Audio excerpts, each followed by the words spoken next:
बिस्मिल्लाहिर्रहमानिर्रहीम। अस्सलाम वालेकुम। मेरी सास बहुत जालिम औरत थी। शादी की पहली रात ही मुझसे कहने लगी, देखो बहू, हमारे खानदान में अब तक पहले बेटा ही पैदा हुआ है, इसलिए कोशिश करना कि तुम्हारा भी पहला बेटा ही हो, वरना मुझे दूसरी बहू को इस घर भेजते हुए दुख नहीं होगा। ये सुनकर मैं घबरा गई। कैसी बेशर्म औरत थी, शादी की पहली रात ही ऐसी बातें कर रही थी। मेरा दिल तो किया कि उसके बेटे के कमरे में जाने की बजाय अपने घर वापस चली जाऊं, मगर वहां भी तो एक मजबूर माँ, बीमार बाप और बूढ़ी होती बहन बैठी थी। घर वालों ने बड़ी मुश्किल से तो मेरी शादी की थी। मैं बहुत बुरे दिल के साथ अंदर कमरे में चली गई और शोहर से पूछा कि क्या आप पहले से शादीशुदा थे। उसने मेरी बात सुनकर कहा, हाँ मैं शादीशुदा था, मगर जब मेरी पहली बीवी ने लड़की पैदा की तो मैंने उसे तलाक दे दी और फिर उसने अपनी माँ की बात दोहरा दी कि तुम भी बेटे ही पैदा करना, वरना। ये सुनकर मैं घबरा गई। मेरे ससुराल वाले अच्छे खासे अमीर थे, मगर उन्होंने पहले ही दिन मुझ पर एक बोझ डाल दिया और मैंने पूरे 9 महीने इस खौफ के साथ गुजार दिए। मगर फिर एक अनहोनी हो गई। जिस रात मैं बच्चा जन्म देते हुए दर्द से चिल्ला रही थी, उसी रात मेरी सास भी दर्द से चिल्लाने लगी, क्योंकि उसका भी बच्चा। मेरा नाम इरम था और मेरा तलक एक गरीब घर से था।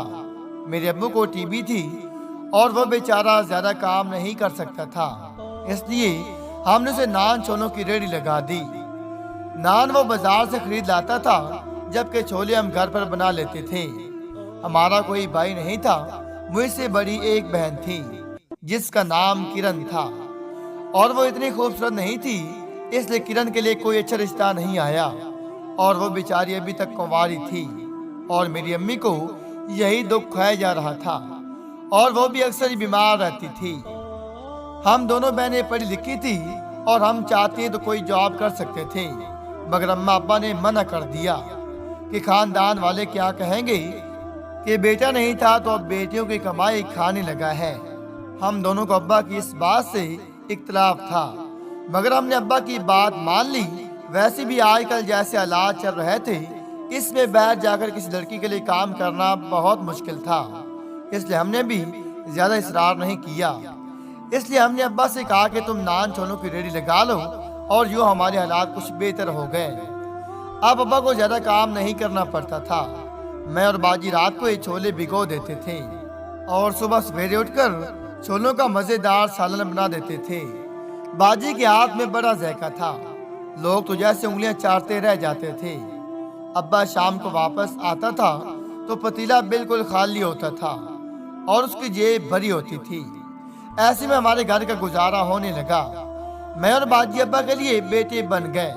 घर में ट्यूशन पढ़ा लेती थी, इससे हमारा अपना गुजारा अच्छा हो जाता था। लेकिन सही तो ये था कि अम्मा अब्बा ये देखकर भी खुश नहीं थे, क्योंकि वो जानते थे कि हम उनकी बेटियां थीं और बेटियां आखिर एक दिन ब्यानी ही पड़ती हैं। इसलिए अब्बा और अम्मा को हमारी शादी की बहुत फिक्र थी। वैसे तो मेरी उम्र इतनी ज्यादा नहीं हुई थी और मैं बाजी के मुकाबले में खूबसूरत भी थी, मगर बाजी की बढ़ती उम्र देखकर मेरे वालिदैन की नींदें बर्बाद होने लगी। वो चाहते थे कि जल्द से जल्द बाजी की शादी हो जाए, मगर जो भी रिश्ता लेकर आता था वो मुझे पसंद कर लेता और यूँ बाजी बेचारी रह जाती। मगर मेरे वालिदैन भी बहुत सियाने थे। वो कहते कि जब तक हमारी बड़ी बेटी की शादी नहीं हो जाती, तब तक हम अपनी छोटी बेटी की शादी नहीं कर सकते। मगर आखिर कब तक वो रिश्तों से इनकार करते रहते, क्योंकि इन गुजरते सालों में कोई भी ऐसा रिश्ता नहीं आया जो किरण बाजी के लिए आया हो। इसलिए ये देखकर मेरे वालिदैन और ज्यादा फिक्रमंद हो गए और वो इस बारे में संजीदगी से सोचने लगे। और फिर किरण बाजी ने इन दोनों की मुश्किल आसान कर दी, क्योंकि उसने कहा कि अब्बा ये क्या बात हुई, अगर मेरे लिए कोई अच्छा रिश्ता नहीं आ रहा था तो आप दोनों की सजा इरम को क्यों दे रही हैं? इसमें इरम बेचारी का क्या कसूर है? और फिर सोचें कि आज इरम के अच्छे रिश्ते आ रहे थे, मगर कल को इसकी उम्र ज्यादा हो गई तो ये रिश्ते भी आना बंद हो जाएंगे। इसलिए मेरा ख्याल मत करें और जल्दी से इरम की शादी कर दें, क्योंकि आप दोनों की सेहत इतनी अच्छी नहीं थी। ऐसे में अगर आपको कुछ हो गया तो यही लोग बातें बनाएंगे कि कितने लापरवाह वालिदैन थे, कुंवारी बेटी को छोड़कर चले गए, इसलिए आप इरम की शादी कर दें। अगर कोई मेरे नसीब में हुआ तो वो जरूर आएगा। ये कहकर बाजी मुस्कुरा दी, मगर मैं जानती थी कि बाजी अंदर ही अंदर रो रही होगी, क्योंकि अपनी जगह किसी को देना इतना आसान नहीं होता था। मगर अम्मा अब्बा भी मजबूर थे, उनके लिए तो हम दोनों एक जैसी थी, मगर वो भी किस्मत के आगे मजबूर थे। इसलिए उन्होंने फैसला किया कि अब जो भी मेरे रिश्ता आएगा वो हाँ कह देंगे, ताकि कोई एक बेटी तो अपने घर की हो जाए। हालांकि मैंने बाजी से कहा भी कि मुझे तुमसे पहले शादी नहीं करनी, मगर वो कहने लगी कि पागल मत बनो, यही उम्र है शादी करने की, क्योंकि अगर वक्त गुजर गया तो तुम बाद में बहुत पछताओगी। उसने कहा, पगली तुम मेरी फिक्र मत करो, जरूर मेरे लिए भी कोई न कोई अच्छा रिश्ता मिल जाएगा। ये सुनकर मैं उसके गले लग गई और उसके लिए दुआ करने लगी, और यूं मेरे लिए एक रिश्ता आ गया जो अम्मा अब्बा को बहुत पसंद आया, और दिनों दिनों में ही मेरी शादी हो गई। वैसे तो मेरी शादी बड़े अमीर घर में हुई थी और मेरी सास ने शादी पर बहुत खर्चा किया था, मगर मेरी सास बहुत जालिम थी। ये बात मुझे शादी की पहली रात ही पता चल गई। शादी की पहली ही रात मेरी सास ने मुझे अपने कमरे में बुलाया और कहने लगी, देखो बहू, मैंने अपने बेटे की शादी में बहुत खर्चा किया है और मैंने तुम्हारे घर वालों की सारी फरमाइशें पूरी की हैं, इसलिए तुम भी मेरी एक फरमाइश सुन लो। ये सुनकर तो मैं घबरा ही गई कि पता नहीं मेरी सास अब क्या कहने वाली थी, और ये कौन सी बात थी जो शादी की पहली रात कहना जरूरी था।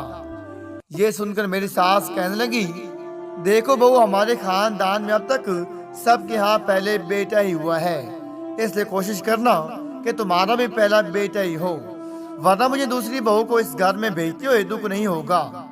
ये सुनकर मैं घबरा गई। कैसी बेशरम औरत थी, शादी की पहली रात ऐसी बातें कर रही थी। मेरा दिल तो किया कि उसके बेटे के कमरे में जाने के बजाय अपने घर वापस चले जाऊं, मगर वहां भी तो एक मजबूर माँ, बीमार बाप और बूढ़ी होती बहन बैठी थी। घर वालों ने बड़ी मुश्किल से तो मेरी शादी की थी। ये सोच कर ही मेरा दिल भर आया। मैंने तो सोचा था कि शादी के बाद मेरे दुख दूर हो जाएंगे और मैं अपने शोहर के साथ बहुत अच्छी जिंदगी गुजारूंगी, मगर ये क्या, पहले ही दिन मेरी सास ने मुझ पर भारी जिम्मेदारी डाल दी थी। ऐसे में मेरी तबीयत बहुत बेजार हो गई और मैं बहुत बुरे दिल के साथ अपने शोहर के कमरे में चली गई और शोहर से पूछा कि क्या आप पहले से शादीशुदा थे।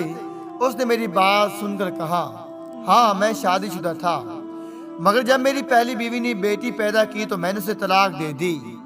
ये सुनकर मैं हैरान रह गई, क्योंकि शादी से पहले ये बात मुझे किसी ने नहीं बताई थी, हत्ता कि मेरे घर वालों ने भी मुझसे ये बात छुपा ली थी। फिर मैं दिल में सोचने लगी कि शायद मेरे घर वालों ने ये सोचकर बात छुपा ली होगी, क्योंकि ये बहुत अमीर लोग थे और अम्मा अब्बा ने सोचा होगा कि उनकी बेटी बहुत राज करेगी। ये सोचकर मैंने भी इस बात को नजरअंदाज कर दिया, क्योंकि अगर मैं इस बात को वजह बनाकर अपने शोहर से लड़ पड़ती तो मेरी जिंदगी खराब हो जाती, क्योंकि मेरे शोहर तो पहले ही एक बीवी को तलाक दे चुका था और ऐसे में उसके लिए दूसरी बीवी को आजाद करना मुश्किल नहीं था। उसके पास पैसा था, वो चंद महीनों में तीसरी ले आता, मगर मैं गरीब आदमी की बेटी थी। मैं तलाक का दाग लेकर घर आ जाती तो मेरे वालिदैन जीते जी मर जाते। इसलिए जब मेरे शोहर ने अपनी माँ की बात दोहरा दी कि तुम भी बेटे ही पैदा करना, वरना, तो इससे आगे मैं बात समझ गई थी, क्योंकि मैं अपनी हैसियत अच्छी तरह जान गई थी।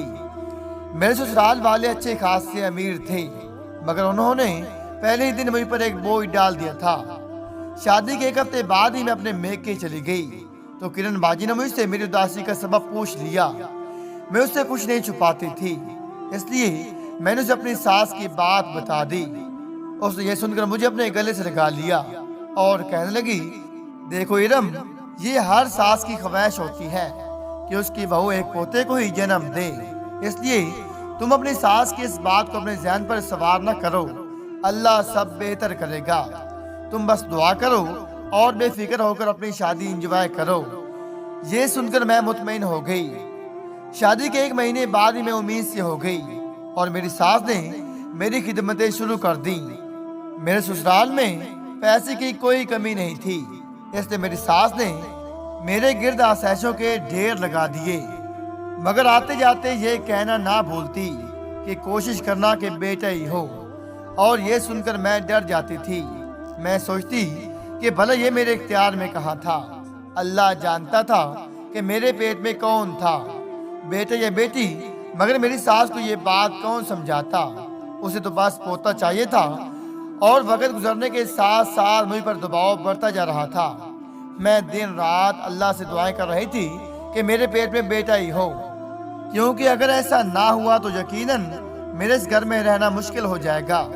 और मैंने पूरे 9 महीने इस खौफ के साथ गुजार दिए कि अगर मेरा बेटा ना हुआ तो मेरी सास मेरा क्या असर करेगी। मगर फिर एक अनहोनी हो गई। जिस रात मैं बच्चा जन्म देते हुए दर्द से चिल्ला रही थी, उसी रात मेरी सास भी दर्द से चिल्लाने लगी, क्योंकि उस वक्त मेरे शौहर की तबीयत खराब हो गई। मेरी सास ने मेरे लिए एक लेडी डॉक्टर को घर बुला लिया और खुद अपने बेटे के साथ अस्पताल चली गई, क्योंकि मेरे शौहर के सीने में अचानक दर्द उठा और वह इस दर्द से लूट-पुट हो गया। मुझे ये बात पता नहीं थी, मगर एक तरफ मैं दर्द से चिल्ला रही थी, जबकि दूसरी तरफ मेरा शौहर भी दर्द से चिल्ला रहा था। कोई नहीं जानता था कि अब क्या होने वाला था, मगर वही होना था जो अल्लाह ने लिख दिया था। इधर मैंने एक बेटे को जन्म दिया और उधर मेरे शौहर ने हमेशा के लिए अपनी आंखें बंद कर ली।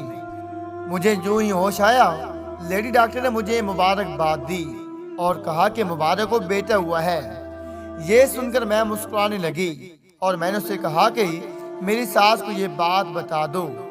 वो ये बात सुनकर बहुत खुश हो गई, मगर मुझे नहीं मालूम था कि मेरी सास अस्पताल में रो रही थी, चिल्ला रही थी कि उसका बेटा चला गया।